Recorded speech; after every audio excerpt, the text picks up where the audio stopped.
Hi, my name's Amy, and I make Butterhorn Rolls for all of our family get-togethers, holiday dinners, whether it's Easter, Thanksgiving, or Christmas. This year I thought I would make a video of me actually making the rolls.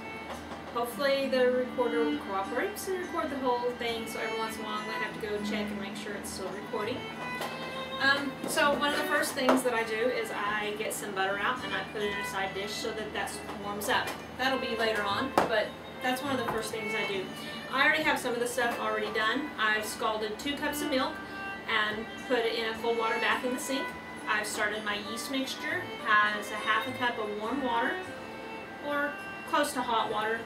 My recipe, I guess it don't have a degrees on it, but I do about the temperature of your skin, a little warmer, and then you put in 2 packages of yeast and a teaspoon of sugar. You stir that all up and set it to the side. Let that rise. So then you want to take and put in 6 eggs. So I've already got my eggs in here. And my mixer here that you see, I have just got this year. I made my Thanksgiving rolls with it, and it made life so much simpler. So I have my 6 eggs in here. I'm going to mix them up.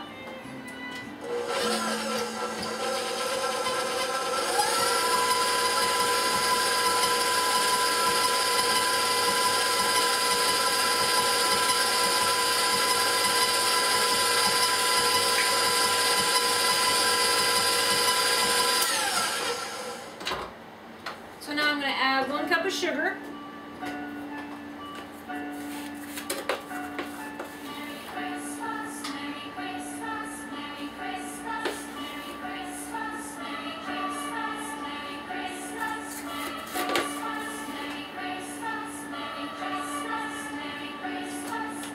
And of course, when I go to make my rolls, I have everything out on the table ready to go. It not only makes things easier when making them, but it ensures that I have all my ingredients. There's been more than once that I've started to make the rolls. Oh, I don't have any yeast, or I don't have any of the butter that I'll be talking about here in, well, right now. I use butter flavored Crisco for the shortening that you use in it, and it's 1 cup. So put that in there.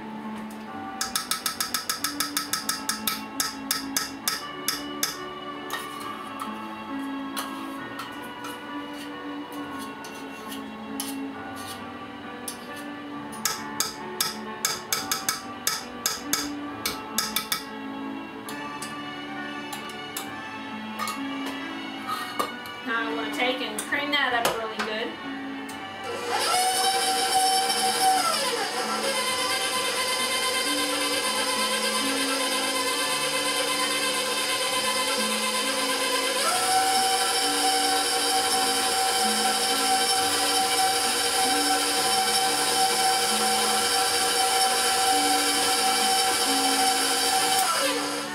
I also need to add 2 teaspoons of salt. My mom has always told me never pour your salt over your whatever you're mixing, because you can never take out too much, or you can never take the salt out, but you can always add a little more if you need it. I used to do it over the sink so that all the little things of salt went in the sink instead of all over my table or work area or whatever I was using. So go ahead and mix that up.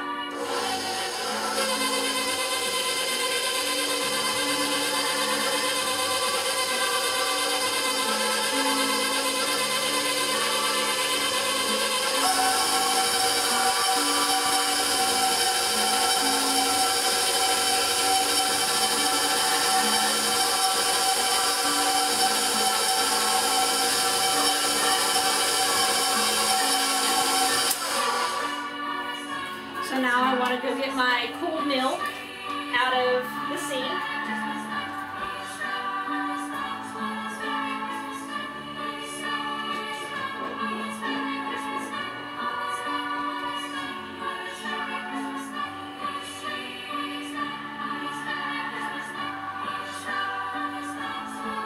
And you want it about the temperature of your body, so you just stick your finger in it, and if it feels just a little bit warm, then it's about right.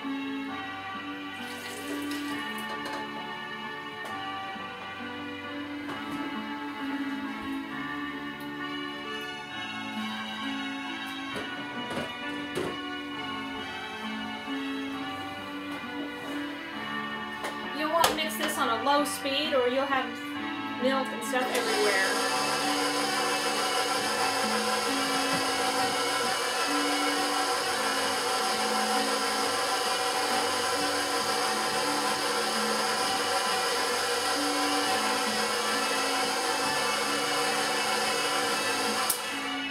And at this point I usually go back on my recipe and I make sure that I've had everything added. I've scalded my 2 cups of milk, cooled it, put it in there. I've got my yeast still going here. So I've got 6 eggs in there, 1 cup of sugar, 1 cup of butter flavored Crisco, 2 teaspoons of salt, and my cooled milk. Now it's time to start adding a little bit of flour. So now we add 3 cups of flour.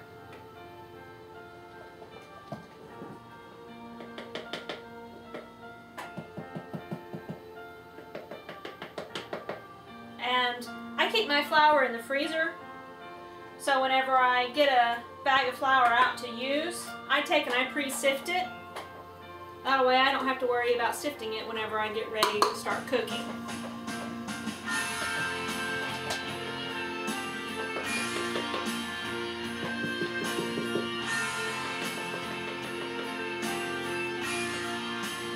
Now when I was using my little hand mixer, I'd have to do a cup of this at a time, but since I have this big mixer, I can now do all 3 at the same time. Makes life so much simpler.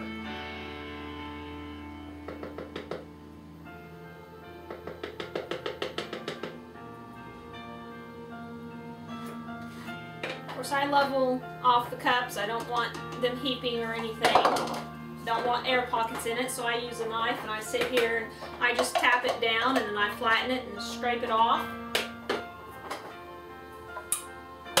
Take and raise that back up and mix again.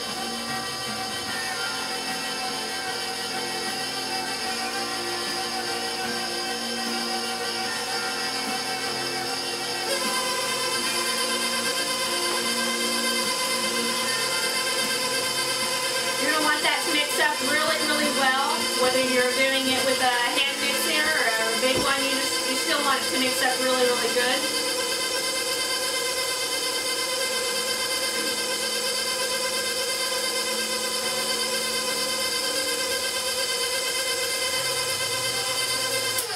So when that looks like that's mixed really well, you want to always make sure that your yeast has rose. If it hasn't rose, then you want to get some more and redo it, or go buy some more, because you don't want to ruin the whole thing with yeast that didn't rise. So take and add that in there.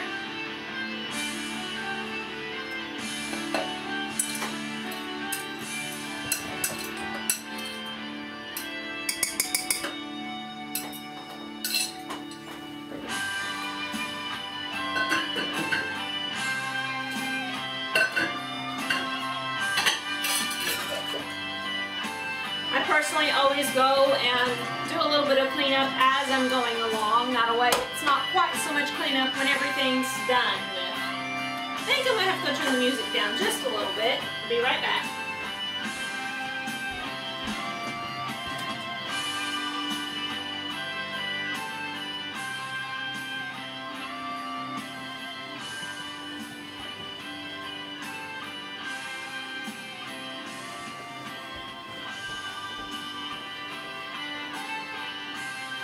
A little bit better.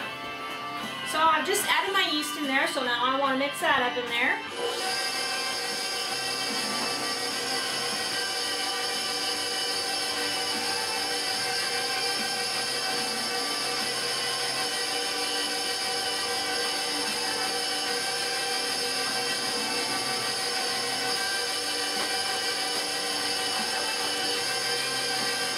And you want to make sure when you're mixing that you make sure everything mixes up really well.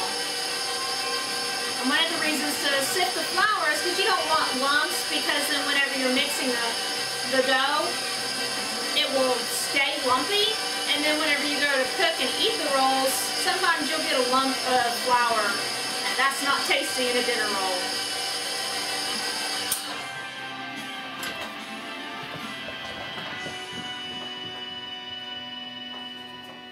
I just stuck my thumb in some eggs, so I'm going to get that off.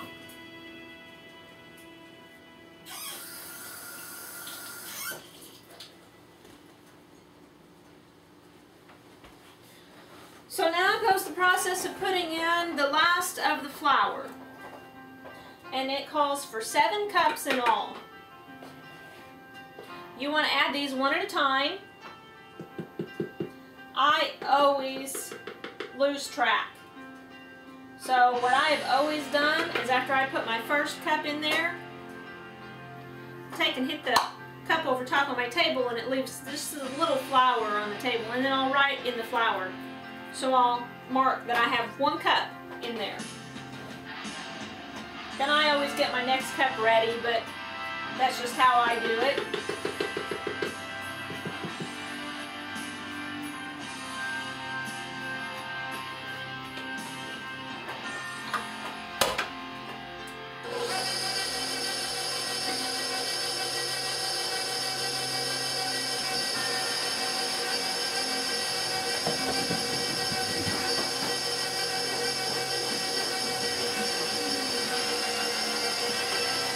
That one's mixed up pretty good, so now I'm going to add my second one and change my number on my table.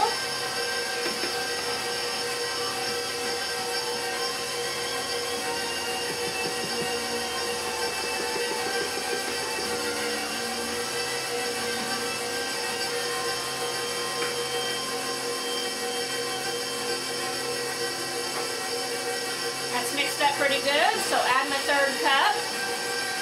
Change my number.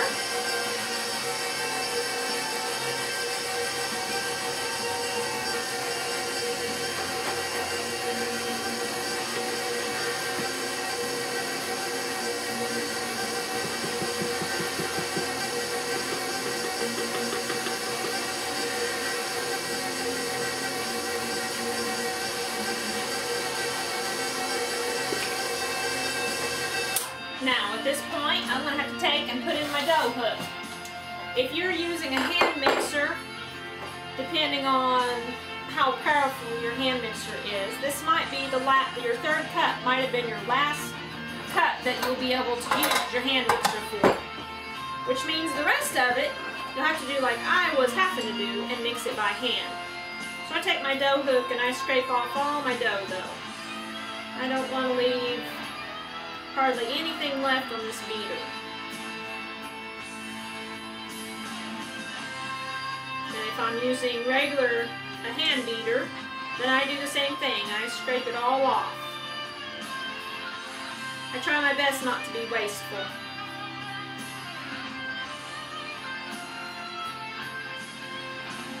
In this batch, or this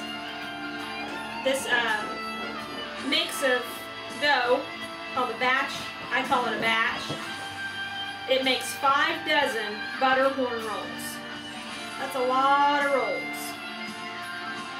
So when you're having to do a lot of these rolls, like I do for family get-togethers, a big nice industrial mixer like this is really nice. I personally bought me a 6-quart, and I'm glad I did, because if I would have had a 4.5 quart or something, I wouldn't have been able to mix the whole thing up. When I used it before, I realized real quick that there wasn't enough room for it to have done if it was any smaller than a 6-quart.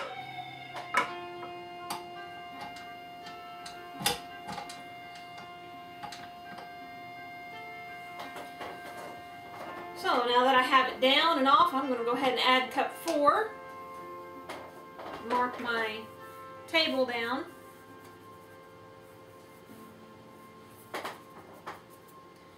And this is one of the reasons why I mark it down, because you have to stop and you have to, if you're going to do it by hand, then you have to sit here and clean the beaters off and then mix the rest of it by hand.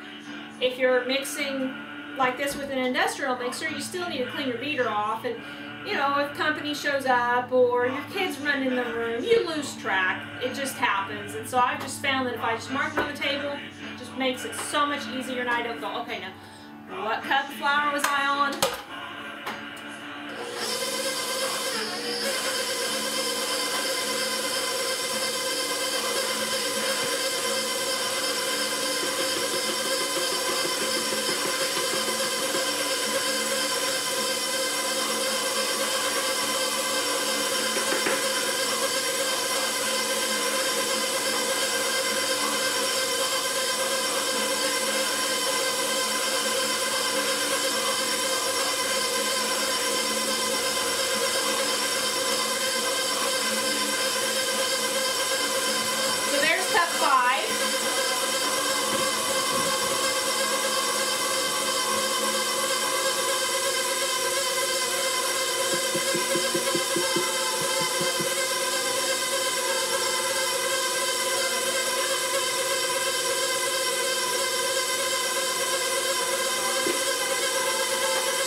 On the dough hook, that's what it will do really bad with a hand mixer.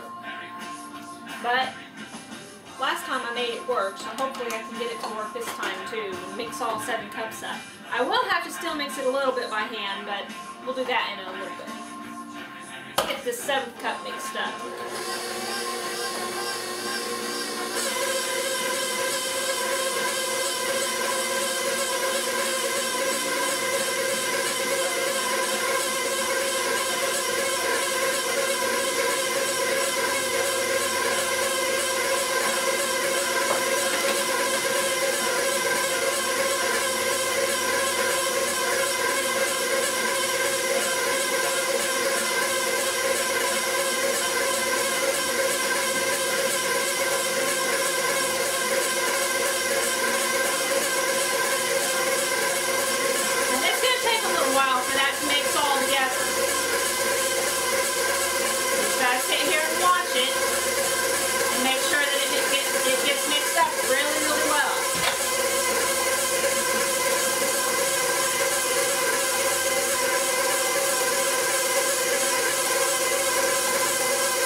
About as good as it's going to get.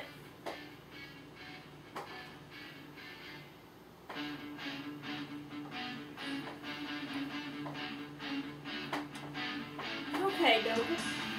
It's not wanting to twist off of there.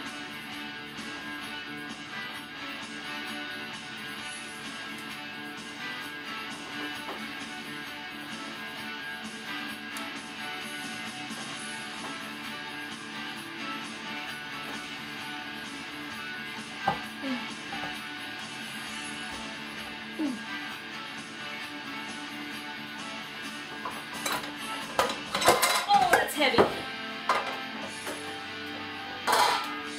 So you can see, really sticky. I'm going to just try to get all that dough off. Leave it in the pan there.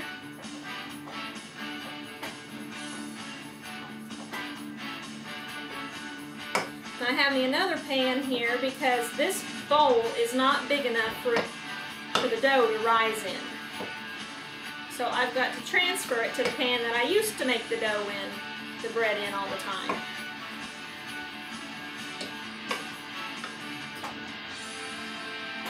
I'm going to put this in the sink.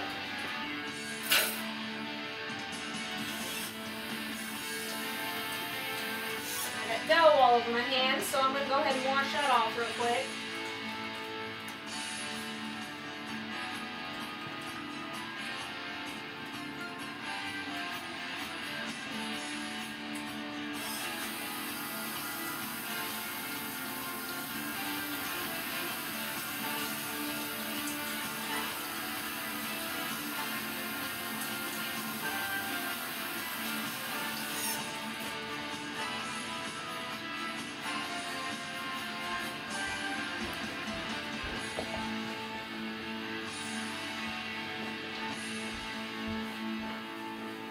Well, the video camera's still recording. I don't know why sometimes it shuts off and sometimes it don't.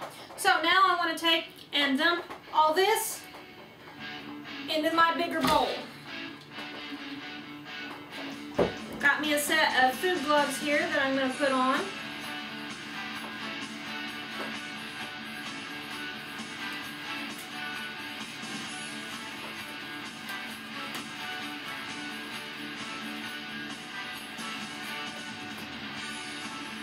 Hands aren't quite dry yet.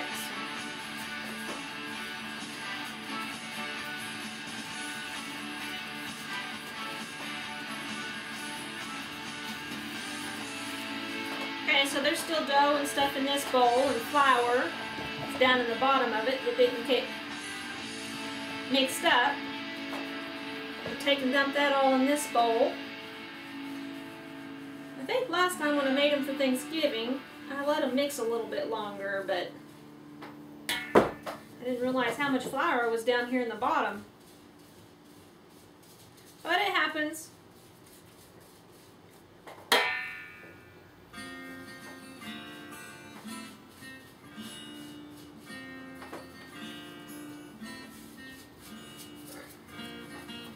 So now I've got the majority of that flour out. Now comes mixing it up by hand, and I just take and just mix it up really good. I used to have to do this after putting the 4th cup of flour in. I would have to sit here and I'd have to mix the rest of it by hand. By the time I'm done with the rolls, used to be done with the rolls for the whole day, my arms were exhausted from just standing here and mixing this like this, and then taking and rolling it out later, which I'll show you after this is rose.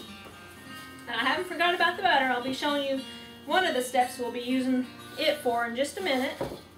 But I gotta get this all mixed up really good first.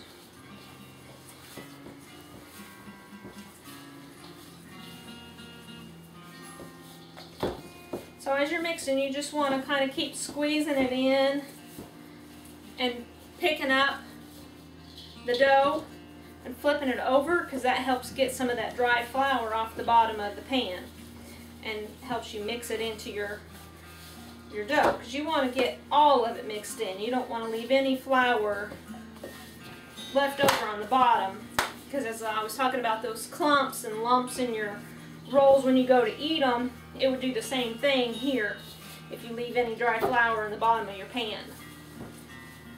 So it might take you a while to get it all mixed in, but it's part of it. So if your family's always been good with the brown and serve rolls, I suggest you stay with them.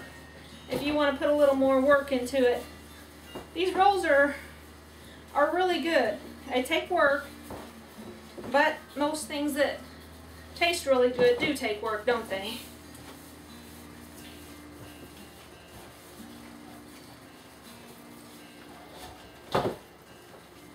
So I just about got it all mixed up.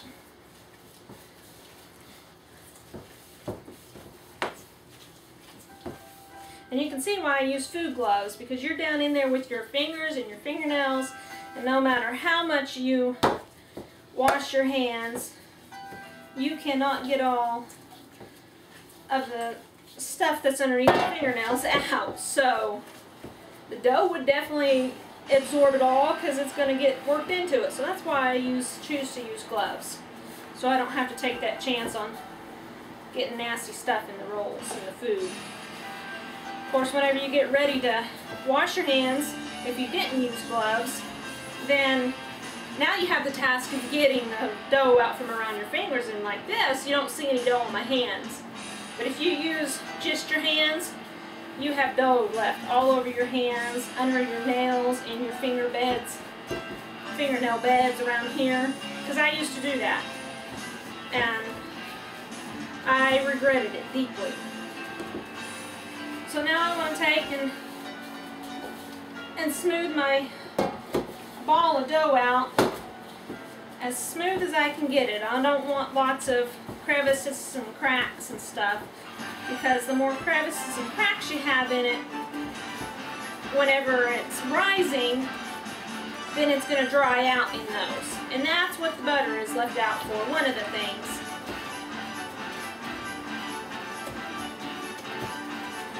So see, I have my ball of dough pretty smooth all the way around. So now I take my butter that's been warming up, because you don't want to use cold butter, it's not going to spread. So I take some warm butter, and I just use my tub butter. If you like using whatever brand of butter you use, if you like using stick butter, just let it warm up and stick butter will work. I personally use tub butter because that's what we like to eat, so that's what I put on it. So I'm just taking and I'm just rubbing it all over it, making sure I'm getting down here in the edge, because you want it all, because we just kept having these really dry, crispy edges, and we didn't know what it was from, and my husband especially did not like that dry, crispy edge. So I don't even know what made me think of it, but one time after making it, I decided to try this and put butter, just take a little bit of butter and just spread all over it. And it really helped. It did not get those dry, crispy edges like it used to. So, just a little tip from me. So now I have it, it's all ready. Now I need to take a cloth, lay over the top of it. If your house is nice and warm, really, really warm, then you can just leave it sitting on your kitchen table. If your house isn't very warm, then you want to take and set it close to a heat source. We have a wall heater, so I will set it on a little table over closer to it, because our house has drafts in it and it gets kind of cold, so it don't rise very well. So you want this to rise for 2 to 3 hours. So I'll be back. I'll show you, I'll take the cloth off of it at that time and show you what it looks like. You still want to leave this butter out, because you want this butter to continue to warm up, because you'll be using it later. So now you'll cover this up, set it to the side. What I do during this time is I start doing a little bit of cleanup so that I don't have so much cleanup to do after I'm completely done. So you want to get this all taken care of, and then, or get it all set up, ready to rise for 2 to 3 hours, and then I'll be back in a little bit to show you how to finish it. To you it'll seem like a little bit, for me it'll be 2 to 3 hours. So I'll see you after a while. Bye. Rolls are all raised, ready to roll out. I have my rolling pin out here, my pizza cutter, I have a pastry brush, my nice room temperature warm butter. I have me a couple of pans here. I put parchment paper on them because I'm going to be freezing them up, so I want them to be easily be able to take it off the paper after they're froze. So here's my pan, got it covered with my shirt here is what I used, and if you can see just a little, it's up above the pan a little. Take the shirt off. See, it's raised up quite a bit. It's not small like it was before. So now you're going to want to try to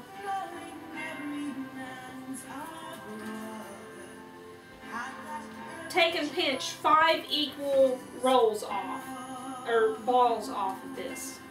But before you start doing that, you're going to take and flour your rolling pin.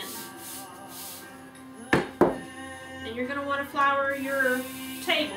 Of course, I had already washed my table and got it all cleaned off and everything also. So you want to take and rub that in to your table pretty good. It just works it down into all the little grooves and nicks and stuff that you get on your tables. And then you take and you smooth most of your flour back there, and then you still have a little bit on your hands or food gloves, and you just take and sprinkle it back. Now if you're putting your rolls directly on the pans, you would want to take your butter. You'd want to get your butter on your pastry brush, and you just want to spread it, just a little bit of butter all over your pan. So now to start rolling out,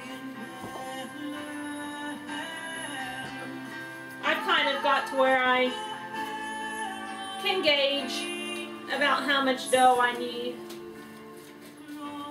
And you just want to have it kind of in a ball. This will make it much easier in rolling it out.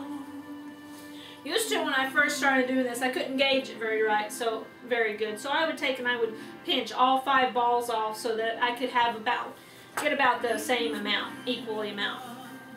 And you just start rolling it. Every person figures out how to do it a little bit different, but you want to try to kind of keep it a circle. And it just depends on how your pressure is on whether it actually stays a circle or not. So you gotta press down pretty good, and you just want to roll it out and just keep on rolling until you get a good sized circle. And they don't have to be by no means perfect. I've done more like squares before, and it's not going to hurt a thing. Just having it somewhat circle, you'll see here in a minute, it helps. Alright, that's big enough. Okay, so now, first use for our melted butter. You want to get quite a bit of it, and just smear it all over the inside of it.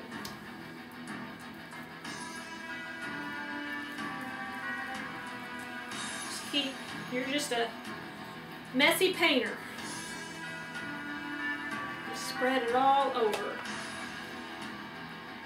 And I don't have any measurements of how much butter I put in my little cup here, or container, or whatever it is I'm using that time.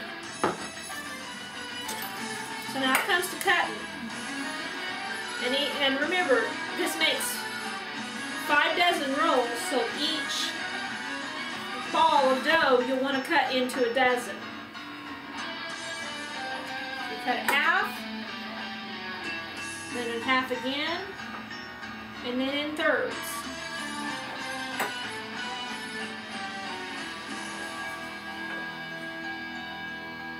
Now my husband and I kind of like some of the smaller rolls, so sometimes on some of my batches that I roll out, instead of doing a dozen, I'll do around 15 or 16, take some of the larger wedges and make them a little bit smaller and make small rolls. So now I'm taking each corner of the edge, folding it in, grabbing a hold of it, and just rolling to the center. And you just want to keep doing that to all of them until you get them all rolled up.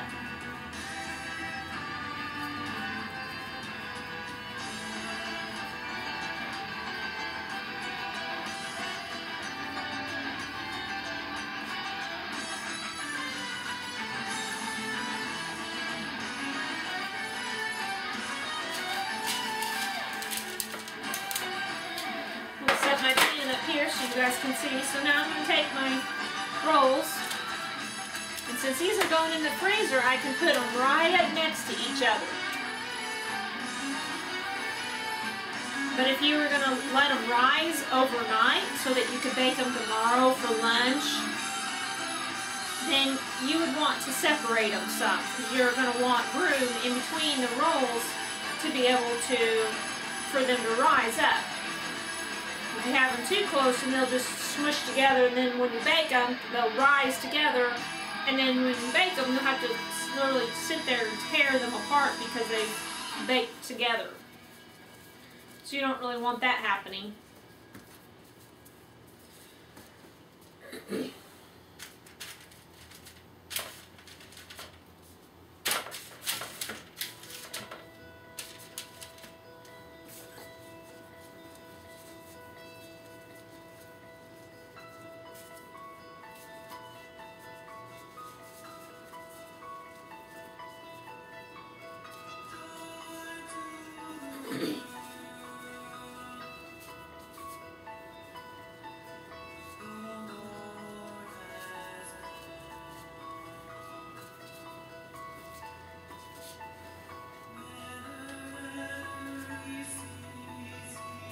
I usually wait till my pan is completely full, but I want to show you what I'm talking about on using your butter again. So you want to take and get you some butter on your pastry brush, and then you just take and you just dab it on the top of all your rolls. Usually I do this last to just use up all the rest of my butter that I have left in my container. But I'm also going to be making more rolls next week, so I'll probably just save this container till next week. Use it again, just add more butter to it.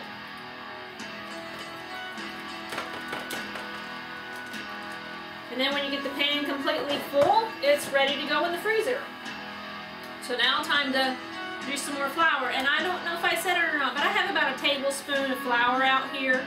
And that should be more than enough. So every time after you've rolled out your rolls, before you start another batch, you need to flour that rolling pin.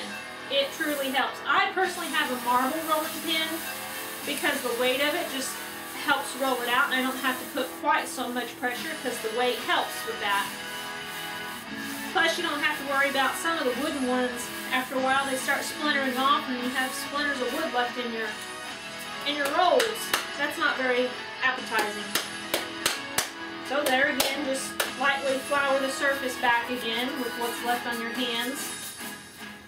And you don't want lots of excess on your hands or your gloves, so you want to get all that excess off, so that it doesn't get on your rolls, and like I was talking about earlier, so that it doesn't wind up with a clumpy lump in your rolls when you go to eat them. And if I didn't have the gloves on, this stuff would be sticking to my hands really bad. So you just roll them out again.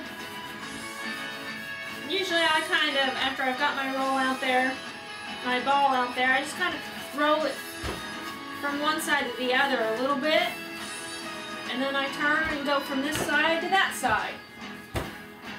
And then it just kind of depends on how you do. You just keep on working it until you get a good size. I want to say the recipe says about have them 1/4 inch thick. I can't really remember. I didn't look at it on that.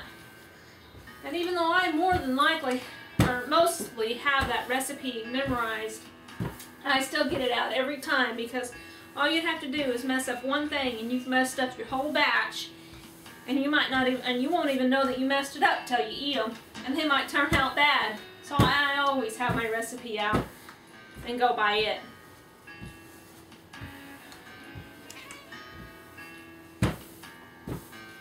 I got it out there how I want it. Time to put some more butter on it. Now if you're gonna, whenever you get them out of the freezer, or if you're just gonna let them sit out all night, you know, and race tomorrow for dinner and cook them tomorrow, you're gonna want to take and cover them up with something.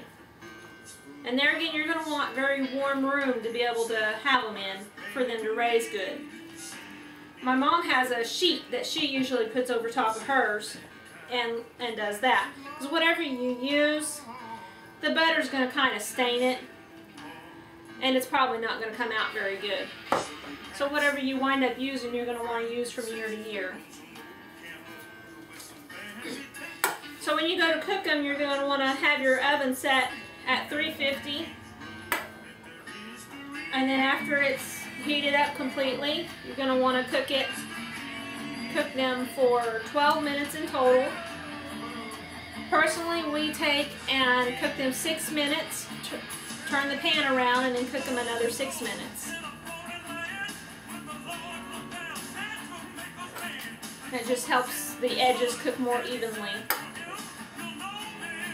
And you only want to do one pan at a time. If you try to cook more than one, you're going to wind up with rolls that are either burnt on the bottoms or on the tops, or it just depends on what kind of oven you have. So you want to have them kind of in the middle rack to cook. So see, that one I did a lot more rolls, and I did a bunch of little skinny, small rolls. But the process is still the same. You still take the corners and meet them up in the middle, and then you just roll.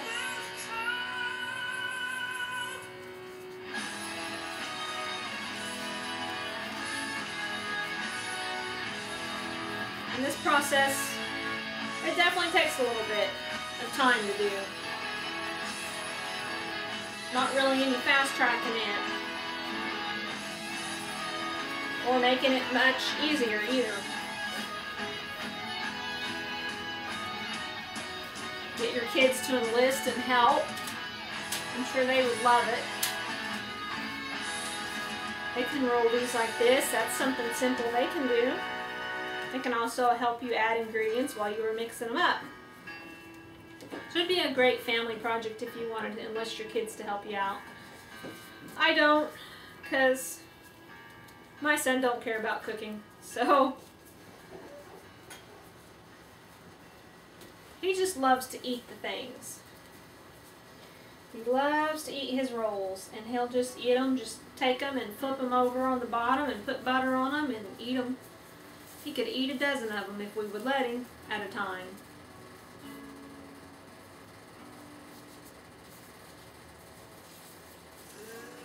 But it's become a family favorite, and I hope that maybe it might become a family favorite of your guys's too. Thank you for watching. I hope you enjoyed the video.